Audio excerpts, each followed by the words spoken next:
it's so interesting to me that that Bly is a twin and he is creating as a professional in his present life, and his brother is also a creative professional, and they're both teachers of creatives.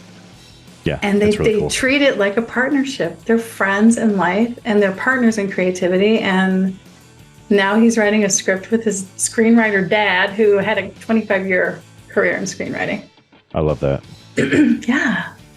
So that was a really exciting thing to uncover. I didn't know anything about the script or that he was jumping into writing for any reason. But yeah, when we talked, I believe it was late spring of 2021, I think.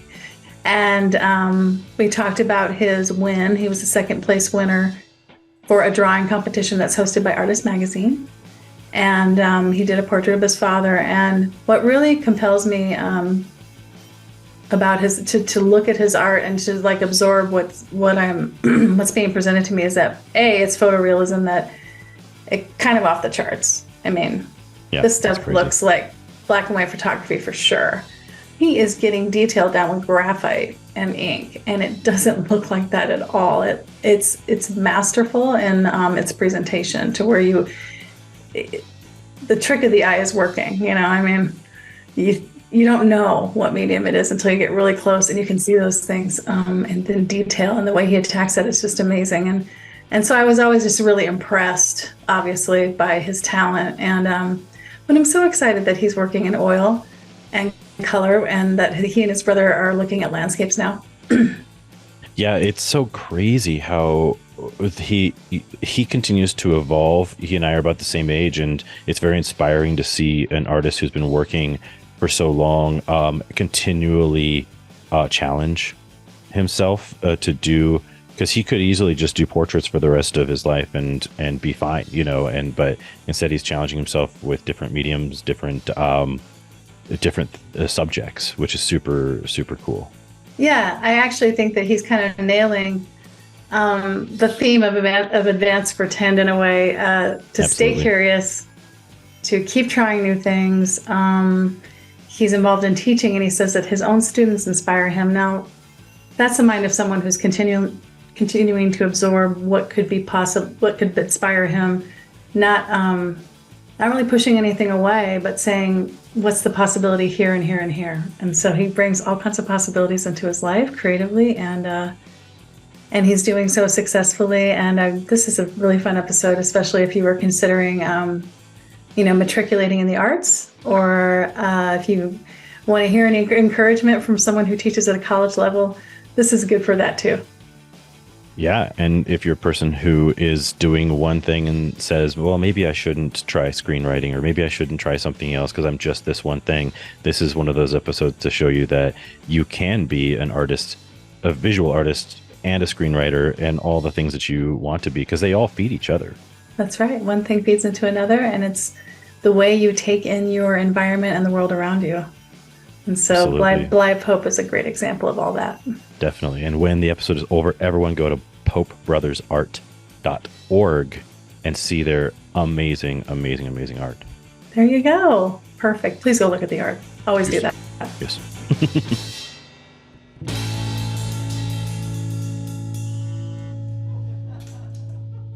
I like to start an episode talking about how I may know the subject, and I do know you a little. Yeah, you've interviewed me before for the drawing magazine, and that's right. Bly is an artist who works in graphite and ink, and I was asked to cover his second place award for an issue of Artist Magazine called The Best of Drawing, and he won with a portrait of his father. Yeah, that's Tom. right. Is that right? Tom, that's my dad. Yeah. And that drawing just happened to be all pencil on paper, no ink. Yeah. And so Bly has an MFA from Stanford. He works, like I mentioned, in graphite and ink. He also teaches at the Minneapolis College of Art and Design. Mm-hmm. And so you're kind of like living this fully functional, rounded artistic life. While you create and you encourage others to create. And that's kind of what I wanted to start with. We didn't really get to talk about your teaching for the last interview. So I love teaching. Yeah, I teach at the University of Minnesota as an adjunct, mostly drawing classes. And I also teach at the Minneapolis College of Art and Design, like you mentioned. And U of M, I've been teaching there for about like 15 years or more. And then MCAD, I've been teaching there for, this is like our 9th year. Me and my brother, we both teach there, but in separate classrooms, but we teach the same exact subject. I have a twin brother named Rowan Pope. So, and we're both artists. So, Right. I would love to also address that for sure. Like, for instance, oh my gosh, that's so interesting to me that you grew up as a twin. You're both artists now, and yeah, you're in this parallel life together, and yeah, you're teaching at the same kind of institute, and your lives are continually intertwined. yeah. In family and also in creativity. And tell me what that was like when you were growing up with Rowan. Yeah, I was thinking about it when you gave me your questions, just to kind of like prep for the interview. Rowan obviously came a lot into my mind and my memories. Like we grew up together. I was born 10 minutes ahead of him, so I'm 10 minutes older than he is, and we just stayed creative our whole lives and encouraged each other. And so it's kind of a built-in friend for my whole like life. As well as a built-in like artistic collaborator, which was really lucky to have. Like some people, they have an older brother or younger sister or whatever, but having a twin that's exactly the same age as you, really helped us foster our creativity. And then we also grew up in an really artistic family. Our dad is a screenwriter for over 25, 30 years of his life. And then he became a professor at MCAD. And then our mom's a poet. So yeah, that's sort of how I think that's one of the easier, it's easier to stay creative when you have people surrounding you that are creative. Right. It's so interesting to me that you were brought up by two writers. I remember that your father was a screenwriter, but I didn't know that your mother was a poet. Yeah. And oh, wow. So two visual artists brought up by two writers. And I have to say, too, that when I connect that in my brain and I think about how you process your creativity with the grid system and Yeah. it's almost like you have developed a writing technique. Yeah. Almost. I think about it in those terms too. Like, right, the big portrait of my dad, which is like a huge, 3 foot by 4 foot drawing. It's an enormous drawing. I thought of it like writing a novel. You can't write a novel in one day. You spend months and months and even years on it, and just very. You just slowly add the detail. You slowly add the layers. You slowly go through the drafts of it, just like any piece of writing. So, in a lot of ways, my visual art is like writing. I do see it that way. So, Yeah, absolutely. And what is your father's or your mom's opinion on what the two of you are doing? Like, my mom's opinion, or my either one of them, like, what's their input on how you guys, how the two of you, at least both of you, have succeeded at this? And that you kind of came up with this, the system on your own a little bit. Yeah, the way you do it. Yeah, sort of this grid method where we also, well, Chuck Close was maybe the first like portrait photorealist, so we definitely take a lot of inspiration from him. But our folks like love that we're creative. They'd love us and be happy with us whatever we did, whether we were lawyers or businessmen or whatever. But I think they're happy that we're artists, and it's really cool because like just yesterday I was hanging out with them and we're working on this. This screenplay together, me, my brother, and my dad. It's being Dad wrote a script back in the mid 70s, and we're like revitalizing it for modern day times. So we're actually literally working together as a family. And we worked for about 4 hours on the first 15, 16 pages of this screenplay. That is so fun. I love, and the formula of a screenplay, right? You have to hit the story arc on a certain page. Yeah, exactly.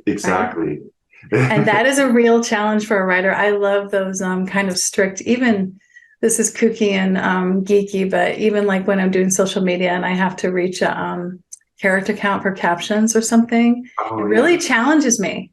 Yeah. You can't just go off, you gotta Yeah. couch it down. And for screenplays for sure. That's so exciting. The Yeah. 70s are really trending right now as far as visual. Yeah, that's true. Like in terms of fashion and maybe like, yeah, The colors. visual. Yeah. Yeah, that yellow gold seems to be everywhere right now. I'm just please Yeah. don't bring back avocado green on refrigerators, but um, anyway, so yeah, talking about, I think, when you're in a creative profession and you have the privilege of being creative for a living, Yeah. but even in your role as a teacher, you are kind of beholden to keeping your students inspired in a way, or at least Yeah. giving them, kind of challenges to keep them inspired. And can you tell me a little bit about that? Like, it is a heightened sense of curiosity. It keeps one creative, and it is, Yeah. fighting your demons and beating back the voices that say you can't do this. Too many Yeah. people are trying it. You're not good enough. But I so know. what is kind of like any approach you might take with the students and kind of keeping them keyed in on their own voice and talent, and hey, keep it Yeah. fresh? How do you keep it fresh?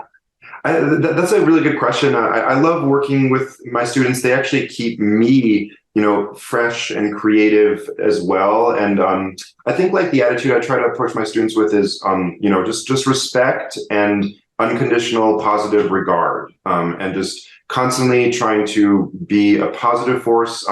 Try to get rid of your self-doubts. It's okay to make mistakes, especially in my drawing classes. It's like mistakes can lead to actually really unexpected beautiful results.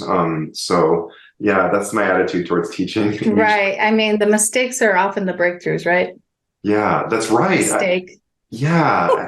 And they lead to like better, more amazing things. And rather than just sort of, I mean, my type of art is very deliberate and specific. So it's different than what me and my brother have our students do. But it's nice to kind of just, yeah, like the students are super creative. They're usually freshmen. We teach kind of the introductory class at MCAD, and they're just so wild and spontaneous, and yeah, they have lots of drama and self-doubt in their lives, but it's also like they're the most creative people I've met. It's a specifically art-based college, Minneapolis College of Art and Design. So they all do art-related stuff, whether it's photography or animation or design or drawing or anything. So it's really fun. Students are amazing, and they keep me inspired as much as I hopefully keep them inspired. Right. I love that you bring up how many disciplines can exist on a campus like that.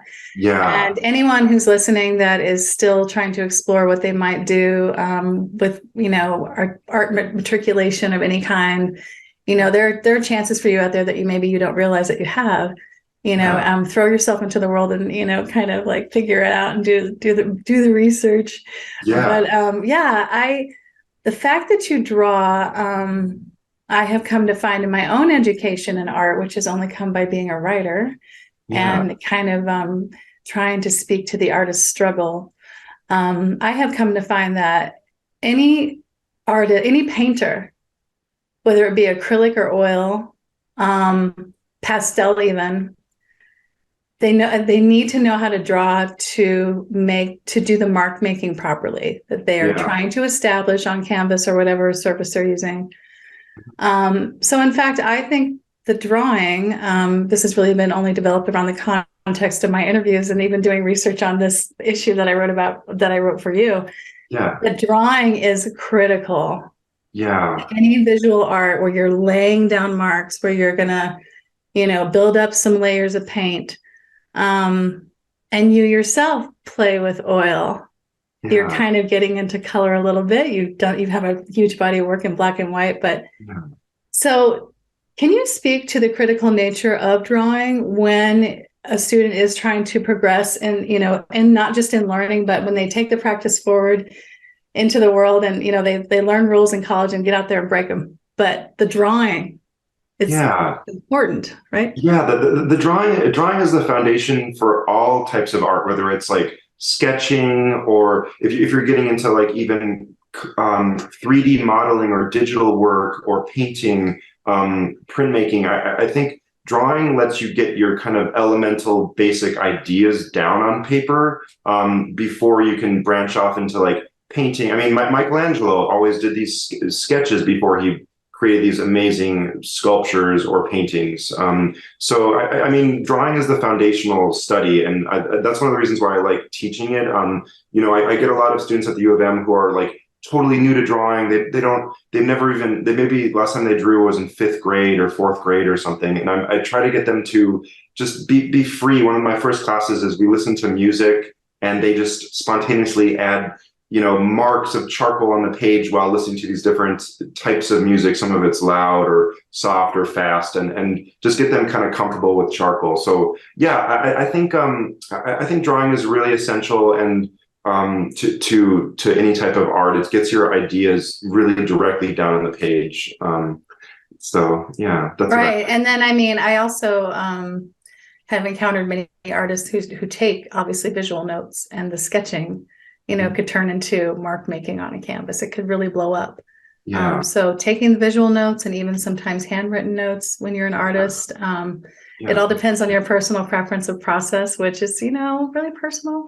Yeah, that's right. I mean, so some people like to just dive right into the final product or project, but I don't know. For me, drawing was just really essential. I work with like just a simple mechanical pencil and maybe some ink to get the darker areas for my dad's piece. But for a lot of people see drawing as a in process media, which is fine, and it is for most people. But I like the idea that drawings can exist as like final products and final pieces. They're complete in themselves, even though they're sort of a media that's in transition. It's or in the process of something else. So I don't know. I like drawings as finished pieces. Right. Love it. And so if there sorry, I'm just laughing about this because I really can't wait to hear your answer. So if we had a complete retrospective of your work, Bly, like I'm talking complete, like back to 3, what would we see? Like if I can only imagine you as a child who was creating all the time. Yeah. So if there are any relics of your work from like, oh my gosh, preschool, what is it? Is it robots or tigers or is it portraiture? I mean, you're so drawn to this method that you're doing in this hyper-realistic portraiture now. I'm curious. Yeah, I know. You do faces. What did you do? Well, your questions like really brought a lot of like memories back from childhood. My first piece that I remember actually making was like a clay teapot. That was like it has an elephant trunk for the tea kettle, the tea spout or whatever. So you pour it out of the elephant trunk, and I just painted it.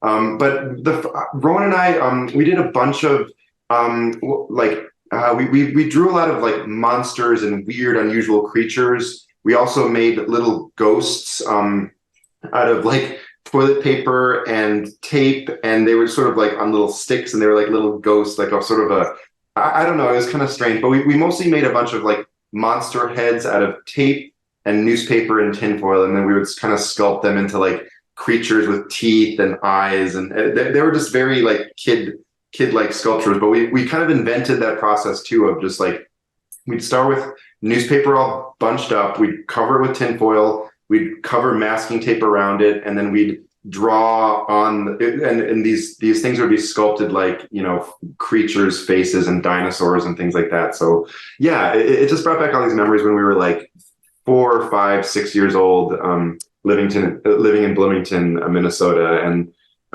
yeah, it was a really fun, I don't know, it's a really fun memory. Just like you're purely creative back then, and you're just with pure invention. I think it's great that your impulses were 3D. Yeah, isn't that weird? Like we wanted to kind of see things from different perspectives, and right. And not only that, but you work in hyperrealism, and everything you just talked about was like fantastical.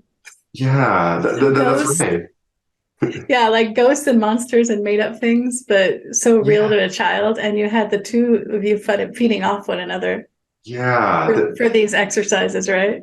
yeah, that we were, and we would create them together, and maybe I'd hand Rowan, the weird monster head that I was working on. He'd finish like the eyes, and I'd finish the hands of the one that he gave to me, and like so we would sort of switch off and collaborate, and we kind of inspire each other. And I think a lot of it was like, maybe we'd see a movie that had like a monster in it, and it's like confronting your fears a little bit.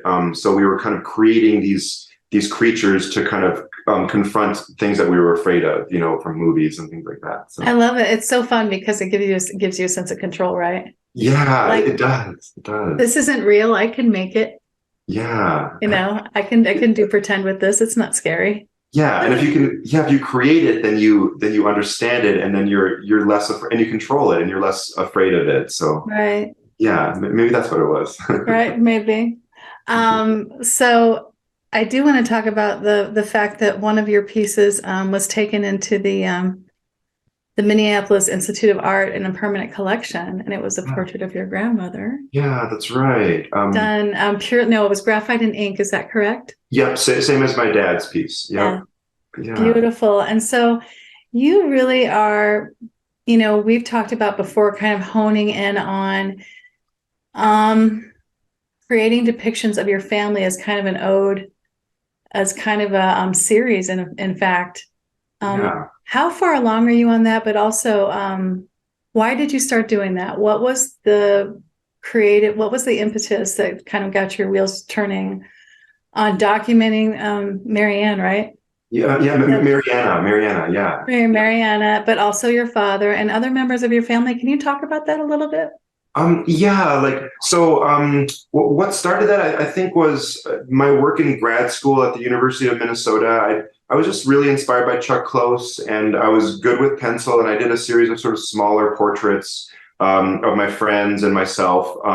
But I wanted to kind of be ambitious and sort of try to expand the depth and the difficulty of these drawings. So my next piece was my portrait of my mom, which actually sold to the Kafesgian Museum in Armenia many years ago in grad school. So and I think maybe some gallery purchases after that, but it was in a museum like back in 2007, and then I did a portrait of Mariana, and then I did a portrait of my dad. And I'd like to, so in terms of how far along I am, I want to draw a portrait of my brother, because obviously, like, my twin brother Rowan is really important to me, and he's going to be my next big masterpiece project that I spend like 2 years on. It'll be like a 2-year drawing or more.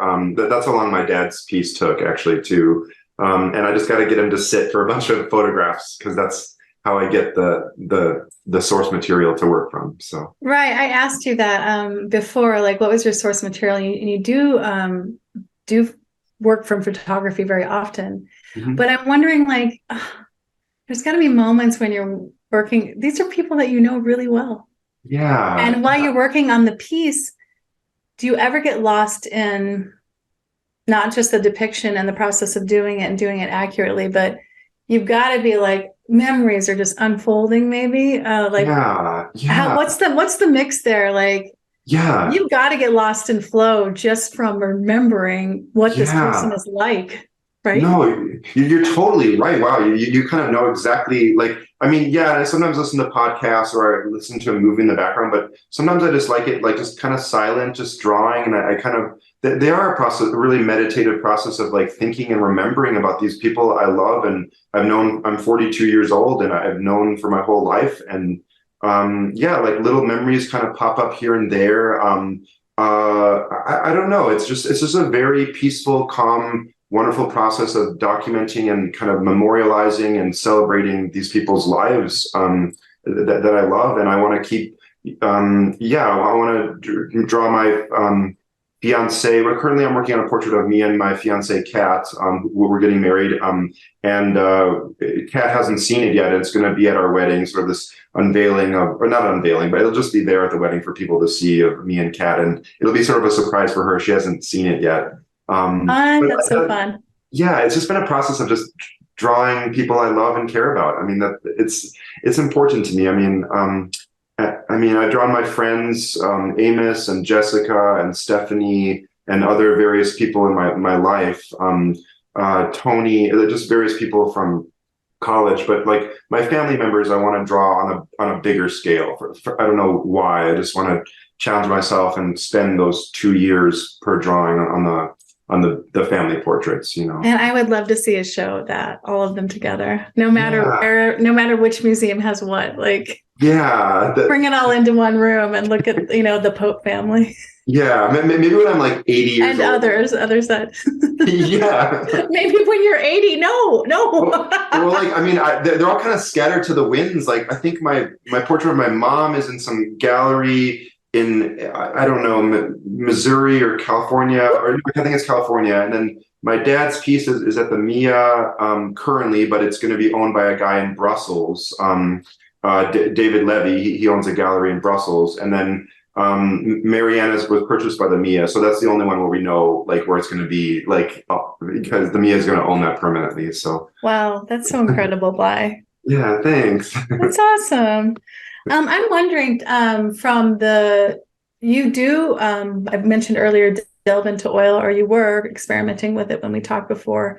Yeah. And I'm wondering from your work in a neutral palette with black and white, having done that for so long, are you able to identify value in color when you're trying to experiment with these oils that actually do have color? Is it easier for you to see values? Yeah, I think so, especially like literally teaching value for my drawing classes at the University of Minnesota. Like I know what areas need to be a little darker with a little more blacks or dark browns. I know what areas need to be a little lighter with some like yellows or whites, or, you know, so yeah, like I think being good at drawing really helps you become better at painting, or at least it's a little easier to take up. But painting is, so like here's how I describe it. Like painting is more, it's more challenging than drawing, but it goes quicker. At least for me, it goes faster. You can cover broader areas of the canvas more quickly, and whereas drawing, it's very meticulous and detailed. I use a thin pencil, so it's like it takes longer, but it's easier with drawing. Whereas painting is harder, but you can cover more ground quickly. I see what you mean. And you're not jumping right into portraiture. You're doing landscapes.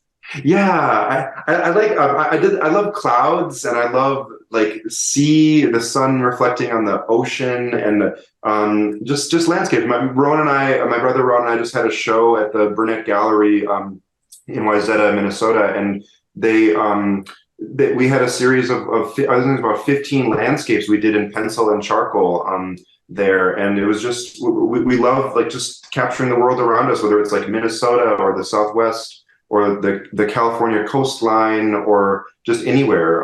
So landscape, we've kind of gotten more into landscapes as a collaborative visual art, me and Rowan. Whereas like kind of personally, my art is more like portraits. Like for my own individual work, it's like portraits. Right. So. I can see though why you might be drawn to, because I did see a couple of samples, and it's like water and birds and clouds and light, and but not necessarily a lakeside. You know, it could take you into seaside if that's where your mind wants it to go. You know, but being brought up in Minnesota, holy cow! Like the amount of reflective light, Rowan. I mean, sorry, Bly. Why did I just do that? I've never even. Okay. Yeah, that's all right. I've never met your brother. I think anyone that knows you doesn't even know your brother is like compelled to call you by your brother's name. Yeah, what people would do in high school is they sometimes couldn't tell, and they'd be like, hey Pope, what's up, Pope? You know, like, you know, they just call us by our last name, so they wouldn't have to like, you know, worry about our first names. Like, oh my goodness. Anyway, the reflective light there. I did live in Minnesota for a time. And as a child and as a teenager, and then as an adult, and like really being able to see, even when you go up north and you're kind of approaching like more of the lakes where you're going to go fishing or whatever, there's just like this gleam I know. on the horizon. Yeah, and it's not just in spring where like the water is really reflective, and there's lakes everywhere you turn, or ponds. We have a nice pond in our backyard. But it's also like the winter time that the snow is actually really beautiful and white and reflective too. I know, like in general, I don't really like the winter, but, like Matt as well. But at the same time, there's kind of like this kind of solemn beauty to it. It's very peaceful. The sky is kind of has this interesting grays and whites. It's very like the lighting is beautiful in the winter as well in Minnesota. Yeah, I definitely remember that about Minnesota, and even working downtown, like, Yeah. catching the sky between the buildings and that kind of thing. And that's kind of an interesting urban landscape too. Like even the Yeah. reflective stuff, like off the AT&T tower. I know. I know. I mean, Like, let's just romanticize the skyscrapers in Minneapolis for a second. It's kind of pretty. it is like on a beautiful sunny day in winter. I mean, it's like you get the reflective metal, the windows, you get the reflective snow, and the sun. I mean, winter can be really beautiful. But yeah, like landscapes. I mean, the world where we live is as an important part of our like identity as the people in it as well, like family and friends. So I mean, I think that's why we're focusing on me and Rowan focused on like places we know and loved and just kind of wanted to cherish and celebrate. So, and are you going to be showing together on this theme? yeah, we just had a show at the Burnett Gallery, but right now, so like we spent like 2 years of work on that show, and we sold like maybe three-quarters of those pieces. So right now we're just trying to build up an inventory, I guess, of landscapes. And yeah, we were thinking about doing a botanical show involving like flowers and more like up. So landscapes are like kind of far away distance. You see like the clouds, and we're thinking about doing more close-ups of like plants, flowers, vines, like more up close botanical type stuff. And that would involve more paintings for our next show. So more colors. Right. Yeah. And so for this effort, he's working in oil as well. Yeah. Some more, I'd say about three-quarters of the pieces would be in charcoal and pencil, and then maybe a quarter of the pieces will be oil, because they take a while, the oil paintings, and we still have to gather photos for those. But we're not. Unfortunately, the Burnett Gallery closed after 16 years, not due to any financial things. They just decided to retire. And so we're kind of looking for galleries now to represent us, and also just doing personal work and teaching. So like it was nice to be represented by a gallery for 4 or 5 years. But we're just kind of doing our own individual work nowadays. Well, that sounds really fun, and I love that the two of you, no matter how close or tied together you are, you're willing to try new things together. Yeah, we are. Yeah. And we get to write together now too, where we're getting paid to work on a screenplay with our dad. And it's really fun. It's like he wrote this script before we were born. It's about Bat Masterson. I don't want to give too much away because it's like whatever, we're just working on it. But Bat Masterson was this Wild West hero, and And yeah, he was like, he literally was friends with Wyatt Earp and Doc Holliday and Bill Buffalo Bill, all these famous people, and so the script takes place in 1920 when Bat Masterson is like 70 years old. He's an older man, and it's kind of what he does as a sports writer. He became a sports writer in New York City in around well, it was earlier 1900s, but it's like what he does in the later stages of his life. I love it. It's so good already. Oh my gosh. Yeah. And I've never heard of like, I've never in the history of Hollywood, I don't think there's ever been a father, son trio, like ever. I've heard of like brother trio or maybe even a father, son, but never a father and two son trio of writers. So yeah,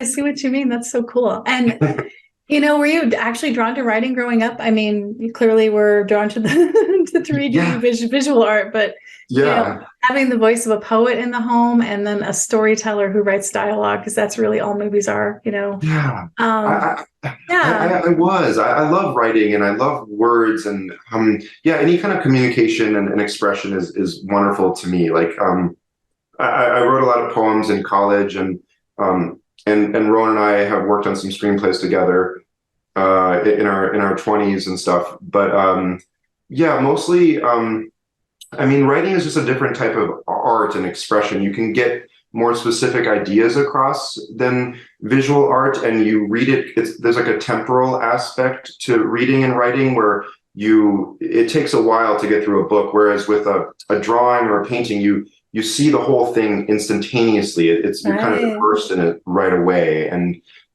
you can dive deeper into it. But yeah, the experience of the viewer is different in both writing and drawing. Yeah, I like though that you're kind of talking about earlier how you can tackle writing in chunks, almost the same way as a composition, but Yeah, to those out there who don't write, this isn't necessarily done in a consequential order.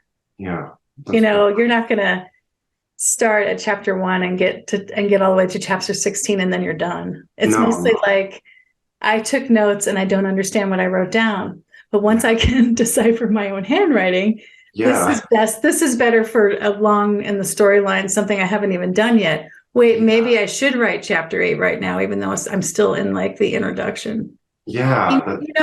It's not linear. Yeah, it's not linear. You're jumping around a lot. With my drawings, it is very like I work in kind of chunks from left to right, kind of just very Yeah, sequential. there's an order to your Yeah, method. Yeah. yeah, it's very ordered. Like writing is like, it kind of, you can make I mean, we made a beat sheet, which is just sort of a basic summary and outline of our plot. So we do kind of work that in a kind of an order, but at the same time, you sometimes jump around from scene to scene and you're like, oh, I want to work on this scene. And then I want to work on this scene. And then the final scene, I want to spruce that up a little bit. And then I want to connect it to the first scene. So it's like you're still connecting parts to the whole, but you're also working maybe more creatively. I think that's where my like creativity is coming in my life nowadays.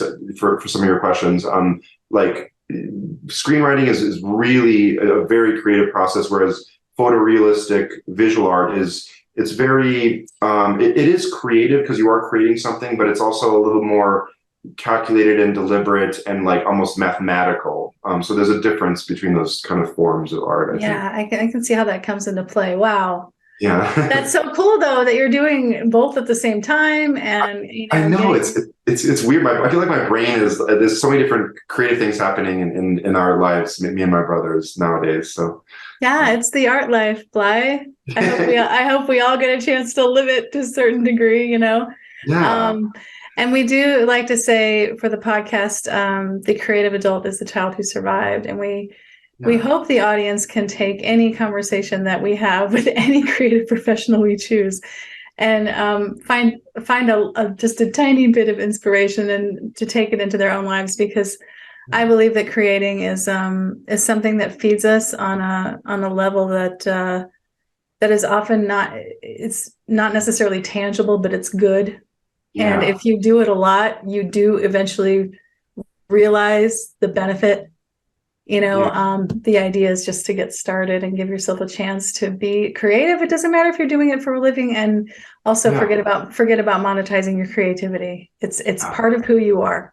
Yeah, that's right. Like, and you bring up a good point. Like, a lot of students have a lot of doubt at first, and they're very hard on themselves. And when they're just getting started, and I keep trying to like reiterate, like, to them, don't be hard on yourself. Just be forgiving and gracious and kind to yourself when you're creating, and be more self-affirming. It's about making mistakes, and you're not going to become a master overnight. You're not going to become this expert artist or writer or drawer or whatever overnight. It just takes a lot of fun. It takes a lot of practice, and just to try to enjoy the process of it. Yeah, Yeah, right. I think society conditions us to just out of the gate be competitive on anything. yeah, that's right. Why should I create? Look at what so and so's doing over here. Well, Yeah, it would be a waste of my time to learn this thing over here because I don't have time.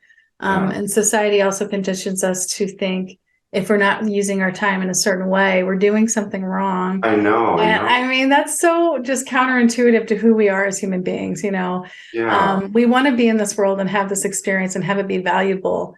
And, a lot of the time, so many conditions of what happens to us over our lifetime just drains us of that, because it could be work, it could be tragedy, it could be any number of things. But it's like, how do you keep that special place inside that makes you original? Yeah. And sometimes you can channel it out and realize who you are on a deeper level, because you're creating something that's unique. I agree. Like you bring up a good point. I think you got to keep that sort of sacred sanctuary in yourself, alive and protected. And, even if it's just 30 minutes a day or an hour every other, whatever, just a few times a week, try to do something creative or, in answer to your question, like, what would you say to encourage anyone, not just a fellow artist, to keep creativity in their lives? I wanted to say, like, embrace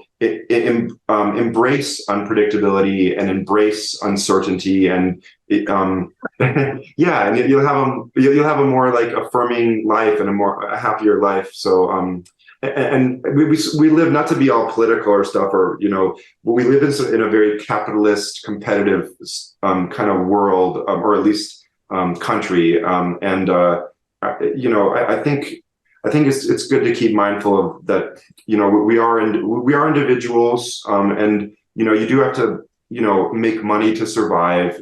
It's important. You do have to have stability, but it's also like embracing that sort of childlike part of yourself and being creative is extremely important. Like if you lose that, then I don't know, like you may become kind of lost, maybe.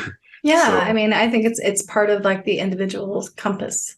yeah, Where that led you in childhood, and yeah, how you can allow it to surface during your adulthood, no matter the circumstances. And it's about being inspired and being hopeful also. yeah. And I'm going to actually bring Matt into the conversation. Wondering if he has any questions for you, Bly. Thanks. Sounds good. This is great, Bly. Thank you so much. Thanks. It's really a pleasure. And forgive, I don't have video on right now. I got a sick kiddo at home, so he's behind me. But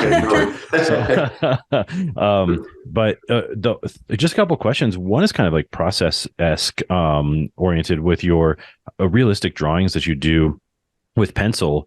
I noticed it looked like when you have something on your website where it's sort of like first stage and last stage of detail, and it looks like you almost start with the negative space first and then do the details and sort of work from the ground up almost. Is that accurate, or how does that work? Yeah, that's exactly right.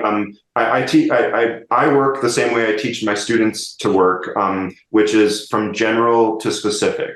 So you work from broader shapes and values, usually the broader patches of value, and then you slowly get more and more into the details. Some students, I try to teach them this. If you start with the details, like the tiny little blades of grass or the freckles or the hair, you can lose the broader sense of proportion and the overall like wholeness and just proportionality of your subject. So I think just working from general to specific is that's how I teach, and that's kind of how I work too. So yeah, that's really cool. It's such an important aspect of I think any sort of art. Does that process carry over into the script writing? Or do you start with the big picture and then work on the details, or where do you go with that? I think so too. Yeah, that's a good question. Yeah.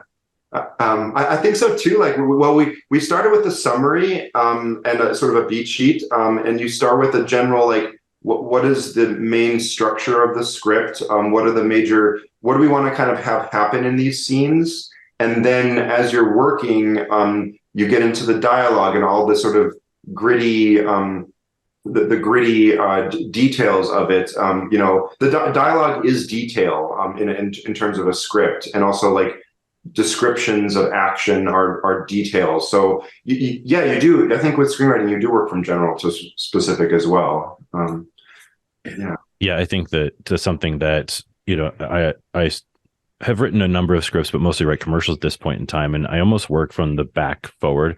Never ever don't have an ending. I think it's important to know where you're going, and then that's the joy, isn't it, when your characters start speaking for themselves?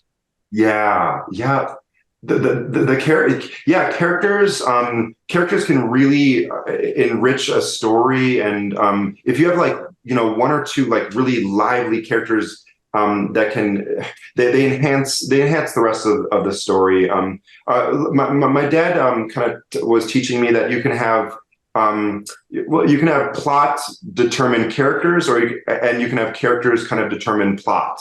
So they both kind of interact with each other. Sometimes you have a really powerful character that just changes the whole rest of the story, or determines it. So but it's that's a really good point. Sometimes when you really know your characters well, they just start speaking for themselves. So I agree with that. That's when you're at a good point in your script, I think.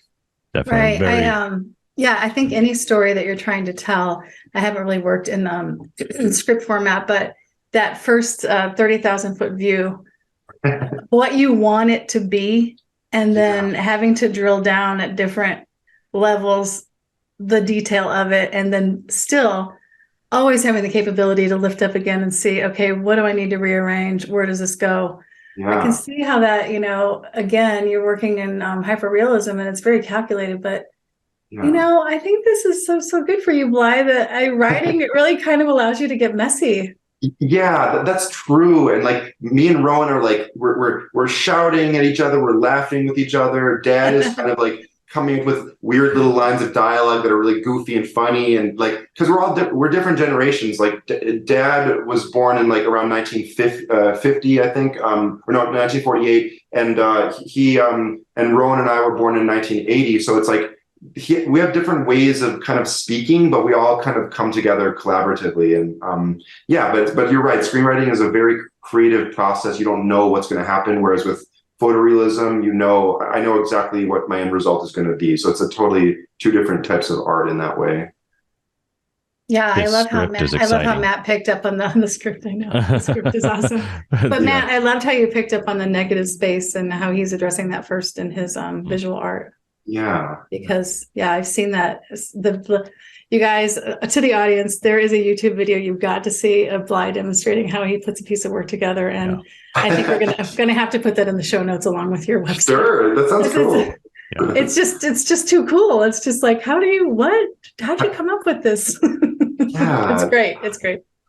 And Jen, I really like your building metaphor, like seeing it from above, and also in terms of the metaphor, like having a really strong foundation deep into the ground is important. Not just the foundation like emotionally or psychologically, but like a technical foundation, a really conceptual foundation. And then your building will fall if you don't have a really strong starting point or a starting idea for a script or a starting, technique for a drawing or something like that. So, right. That idea finding is almost as critical as like the finished product. Like, what is your jumping off point? Do you feel stable or not? And sometimes it takes getting started to realize that you have to go back to stage one. And choose something else. That's right. Like that's just the creative process. Like it involves like destruction as well as creation. Like you have to, sometimes, sometimes I don't want to put this in a bad way, but like you have to be willing to let go of your children, that you've made, and maybe create new ones, I guess. Right. And it's a process of loss as well as like gaining as well. Yeah, true. That's such a good point for script writing as well. With one of my producing partners, we always call it, we got to go in and kill some darlings to make this. Yeah. There's some parts, some, dialogue, some moments where you're like, I love that moment, but it just doesn't work. And you just have to let it go. Yeah, I know. It's like, you really love this line of dialogue. It's brilliant. But like, no, it doesn't fit with the scene. It has to be, it's the interconnectedness among the parts that create the harmony of the whole. And you have to kind of you have to just let some things go, and it's okay. Like, cause it'll create a more full overall, a better overall piece and a better experience for the reader or the viewer. Right. So, I love the word harmony when it comes to that. Right. Yeah. I mean, there's so many levels of that when it comes to creating art. Yeah, I agree. harmony for like music or visual art or anything is important. Yeah, definitely. Yeah. What do you think, Matt? Well, I could talk scripts all day long, but we'll probably. Yeah, That's I wish I could. I wish I could like read these. Like, there's so many pieces of art out there. I wish I could read your guys' scripts and writing more and everything.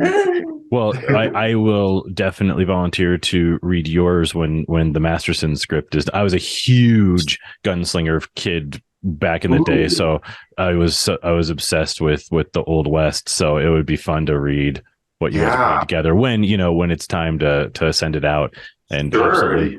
I'll send it to you. And like, imagine Bat Masterson in his like, late 60s, early 70s, and he goes up against Arnold Rothstein, the guy who starts basically organized crime in New York City. So it's like, the Wild West hero goes up against this like, mafia guy who's like pro, alcohol bootlegging and criminal enterprises. So it's kind of it's a cool idea. I don't know. There's a good guy and a good bad guy.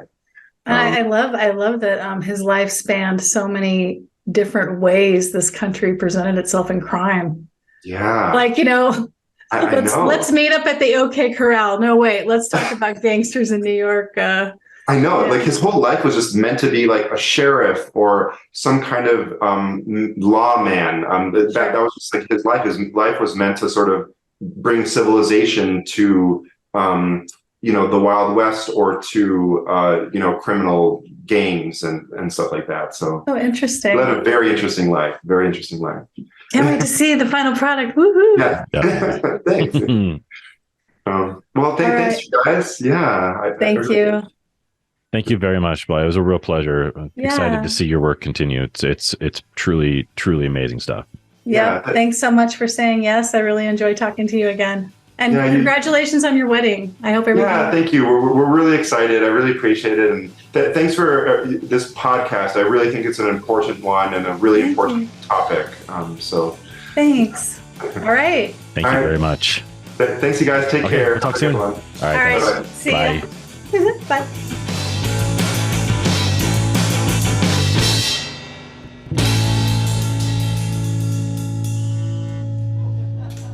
Advanced Pretend is a podcast produced by 9 Stories Creative Podcast Studios, created by Jen Ryan, executive produced and edited by Matt Jackson. Find us wherever you get your podcasts.